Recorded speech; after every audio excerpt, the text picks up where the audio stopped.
नमस्कार साथियों, आप सभी का इंग्लिश कैंपस पर स्वागत है।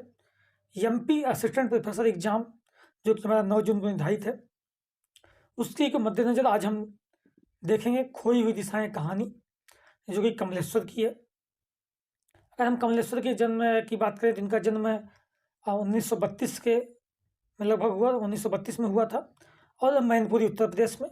मृत्यु 1907 में हुई। ये जो कहानी है खोई दिशाएं, ये रचना काल देखें तो 1963 ईस्वी में लिखी गई थी और यह खोई हुई दिशाएं कहानी संग्रह में संग्रहित है। आइए पात्र देखते हैं। तो मुख्य पात्र इसका चंदर है, जो कि कहानी का नायक यही है और इलाहाबाद से दिल्ली आता है। मूलतः इलाहाबाद का दिल्ली आ जाता है। उसे 3 वर्ष हो गए हैं दिल्ली में और दिल्ली में अकेलापन महसूस करता है।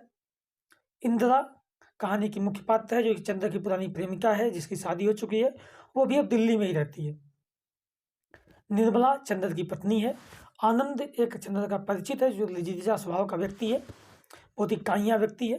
सरदार जी ऑटो फटफट वाले हैं दिल्ली में, चूंकि फटफट चलते हैं, ये फटफट ऑटो चलाते हैं जो उसको करोल बाग ले जाते हैं। अन्य देखे पात्रों में गुप्ता और मिसेज गुप्ता, ये पड़ोसी हैं। खुराना गुलाटी, ये भी उससे पड़ोसी हैं। बिशन कपूर, जिसको आज तक उसने देखा नहीं है, उसके पड़ोस में रहते हैं, जिनका बोर्ड बस लगा हुआ है, name plate Bishan Kapoor journalist. और वह जब लाइट जलती है रात को तब जानता है कि आ गए हैं, और सुबह लाइट बुझी रहती है और खिड़की के बाहर अंडे के छिलके, कुछ डबल रोटी के रैपर आदि गिरे होते हैं। पता चलता है कि बिशन कपूर जा चुके हैं। बस इतना ही जानता है वो। अमरनाथ, जो कि इलाहाबाद में बैंक में कर्मचारी था। ये पात्र हो गए। कहानी की बात करें अगर हम थोड़ा सा, तो कहानी ऐसी है कि एक कहानी का पात्र है चंद्र, जो कि दिल्ली में रहता है, नौकरी की तलाश कर रहा होता है।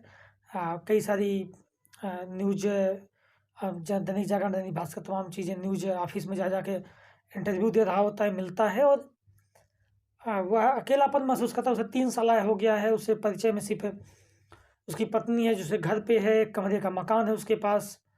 तो वो कॉलोनी में एक कमरे का एक मकान है उसके पास। बस शहर में उसे कोई नहीं पहचानता। उसे आनंद मिल जाता है, जो कि जिसको वो पसंद नहीं करता है, उससे बचना चाहता है। वो आके पैसे मांगता है, इसके पास नहीं होता, वो चला जाता है। ये और वह बस स्टॉप पर खड़े खड़े सोचता है कि कहाँ किससे मिलूं। डायरी निकालता है कि खुद से बातें करनी है। वो पूरे शहर को देखता है, भीड़ भाड़, यहाँ किसी को किसी से टाइम नहीं है पूछने का, मिलने का, और बहुत ज़्यादा अकेलापन महसूस करता है। उसे अपनी पुरानी प्रेमिका इंदिरा की याद आती है, जो कि दिल्ली में रहती है। उसके घर भी जाता है, लेकिन वहाँ भी उसे अपना तो महसूस नहीं होता है। वो अपने घर आ जाता है पत्नी के पास। फिर अचानक वो रात में सोता है, सोते हुए पत्नी को झकझोर कर पूछता है कि तुम मुझे पहचानती हो ना। तो कुल मिलाकर अकेलेपन संतास बोध की कहानी है ये। कहानी की मूल संवेदना देखें तो पहचान खो जाने की व्यवस्था का वर्णन किया गया है। अकेलेपन की पीड़ा का वर्णन है। कस्बे एवं शहरी जीवन में अंतर स्पष्ट करना और यांत्रिक शहरी जीवन का चित्रण, ये कहानी का मूल संवेदना है। कहानी में इलाहाबाद का जिक्र आया हो, दिल्ली की तमाम शहरों, दिल्ली की तमाम जगहें जिक्र आई, जो मैं बता देता हूँ। कर्नाट प्लेस दिल्ली का जिक्र आता है, यहीं से कहानी शुरू होती है। जामा मस्जिद का जिक्र आता है, टी हाउस, मद्रास होटल और करोल बाग, ये कहानी में जगह है, ये चित्रित है। कहानी के कुछ पंक्तियां उदाहरण देखते हैं। यह राजधानी जहाँ सब अपना है, अपने देश का है, पर कुछ भी अपना नहीं, अपने देश का नहीं है। यह चंद्र सोचता है। किसे होरने लड़े होंगे चार आने, असी ते छह आने तो घट नहीं लेंगे बादशाह हो। यह सरदार जी जो ऑटो वाले हैं, फटफट वाले, वो बोलते हैं चंद्र से।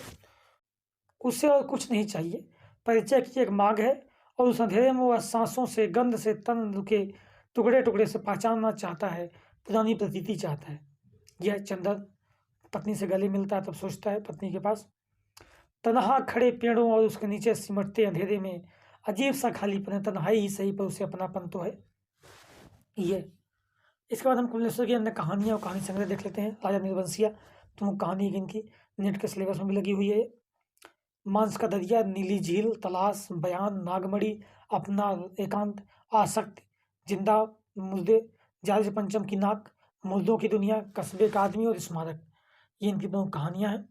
प्रमुख उपन्यास देखें तो एक सड़क 57 गलियां 1957, तीसरा आदमी 1976, समुद्र में खोया आदमी 1967, सुबह दोपहर शाम 1982, कितने पाकिस्तान 2000, ये प्रमुख उपन्यास हैं।